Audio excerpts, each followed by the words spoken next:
समोर येते साम टीव्हीवर रामललाच्या मूर्तीचा नवा फोटो आता साम टीव्हीच्या हाती आलाय। आताची महत्त्वाची अपडेट आपण पाहतोय। सकाळी आपण या मूर्तीचा एक फोटो बघितला, त्यामध्ये मूर्ती पूर्णतः झाकण्यात आली होती, मात्र आता सध्या रामललाच्या मूर्तीचा आणखी एक फोटो साम टीव्हीच्या हाती आलेला आहे। आपण ही सुंदर अशी लोभस मूर्ती पाहू शकतोय। साधारणतः 51 फुटांची ही मूर्ती आहे आणि तिला हार घालण्यात आलेला हा फोटो सध्या साम टीव्हीच्या हाती आलाय। या मूर्तीचा काहीसा चेहरा जो आहे तो झाकण्यात आलाय, मात्र ही सुंदर आणि रेखीव मूर्ती आपण साम टीव्हीच्या माध्यमातून पाहतोय। साम टीव्हीच्या प्रेक्षकांसाठी या मूर्तीची एक खास झलक आम्ही घेऊन आलोय। आपण पाहतोय सध्या या मूर्तीचा हा एक्सक्लुसिव्ह फोटो जो साम टीव्हीच्या सध्या हाती आलाय। साधारणतः 51 फुटांची ही मूर्ती आहे आणि अरुण यांनी ही मूर्ती साकारलेली आहे, मूर्ती घडवलेली आहे आणि या मूर्तीचा सकाळी सुद्धा एक फोटो साम टीव्हीच्या हाती आला होता, ज्यामध्ये ही मूर्ती पूर्णतः चेहरा झाकलेली होती आणि आता या मूर्तीचा चेहरा काहीसा दिसतोय आणि ही सुंदर अशी मूर्ती साम टीव्हीच्या प्रेक्षकांसाठी तिची एक झलक। सध्या सगळीकडेच राममय वातावरण झालेलं आहे, अगदी जल्लोषात सगळीकडे वातावरण दिसतंय आणि या संदर्भात आपण अधिक माहिती जाणून घेऊयात। आमचे प्रतिनिधी प्रमोद जगताप आपल्या सोबत फोन लाईन वरून सोबत आहेत। प्रमोद, काय सांगाल, या मूर्तीची झलक आपल्याला आता साम टीव्हीच्या प्रेक्षकांना पाहायला मिळते, कशी ही मूर्ती आहे, काय नेमकं वैशिष्ट्य आहे? मोहिनी, कर्नाटकमधील म्हैसूरचे जे मूर्तिकार आहेत योगीराज अरुण यांनी ही मूर्ती बनवलेली आहे आणि ही मूर्ती खरं तर शिल्पामध्ये बनवलेली आहे। मागच्या 5 ते 7 महिन्यांपासून योगीराज जे आहेत ते या मूर्तीवरती काम करत असल्याचं आपल्याला बघायला मिळालं। 2 दिवसापूर्वीच खरं तर या मंदिरामध्ये ही मूर्ती सहाय्याने ठेवण्यात आली होती, त्याची दृश्य देखील आपण साम टीव्हीच्या माध्यमातून सर्वांना दाखवली होती आणि आता मूर्तीचा फोटो जो आहे तो समोर आलेला आहे। खूप नयनरम्य असं ही सगळी दृश्य आहेत। ही मूर्ती आहे 5 वर्षाच्या बाल्यावस्थेमधील प्रभू श्रीरामांची ही मूर्ती आहे आणि ही मूर्ती जी आहे ती खरं तर 3 वेगवेगळ्या मूर्तिकारांकडून तयार करून घेण्यात आली होती आणि त्यातली ही मूर्ती मंदिरामध्ये प्राणप्रतिष्ठापनेसाठी निवडण्यात आलेली आहे। 22 तारखेला पंतप्रधान नरेंद्र मोदी यांच्या हस्ते खरं तर हा सगळा सोहळा पार पडणार आहे। त्या विधी जे आहेत मूर्तीचे ते मागच्या काही दिवसापासून सुरू असल्याचं आपल्याला बघायला मिळते।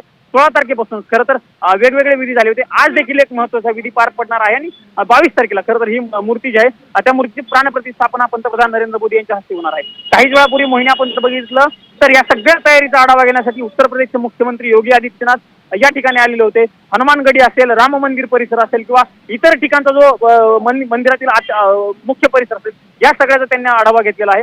खरंच नयनरम्य अशी ही मूर्ती जी आहे तिचा फोटो समोर आलेला आहे आणि काही मनाचं डोळ्याचं पारणं फेडणारी ही सगळी दृश्य आहेत असं आपण म्हणू शकतो। नक्कीच धन्यवाद प्रमोद दिलेल्या या सविस्तर माहितीसाठी। तर आपण पाहिलं अतिशय सुंदर अशी सुबक मूर्ती ही तयार करण्यात आलेली आहे। योगीराज अरुण यांनी ही मूर्ती घडवलेली आहे आणि या मूर्तीची एक झलक साम टीव्हीच्या प्रेक्षकांसाठी खास आपण पाहतोय।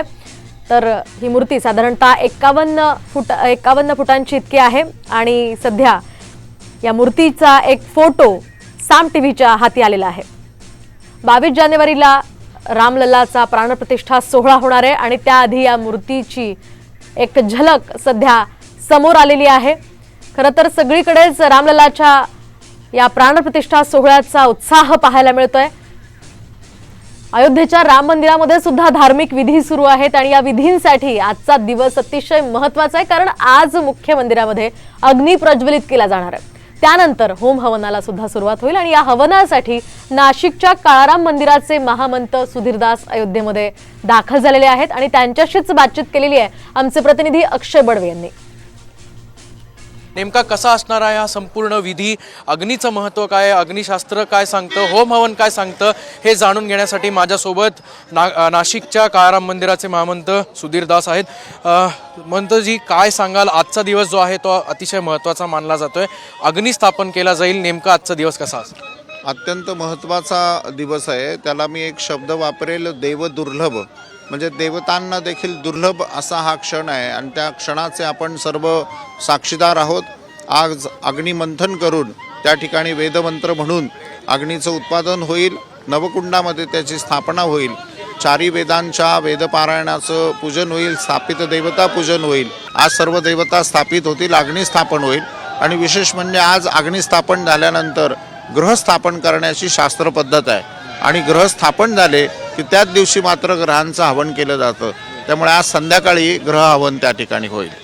शकतो की चौथ्या दिवशीचं महत्त्व जे आहे ते आपल्याला महंतांनी सांगितलं आहे. राम जन्मभूमी सोहळा आता 22 तारखेला पंतप्रधान नरेंद्र मोदी यांच्या हस्ते प्राणप्रतिष्ठा केली जाईल आणि त्यापूर्वी आज मंदिरात होम हवन देखील आयोजित केला गेलेला आहे. कॅमेरामन किरण काजेसह अक्षय बडवे, साम टीव्ही न्यूज, अयोध्या.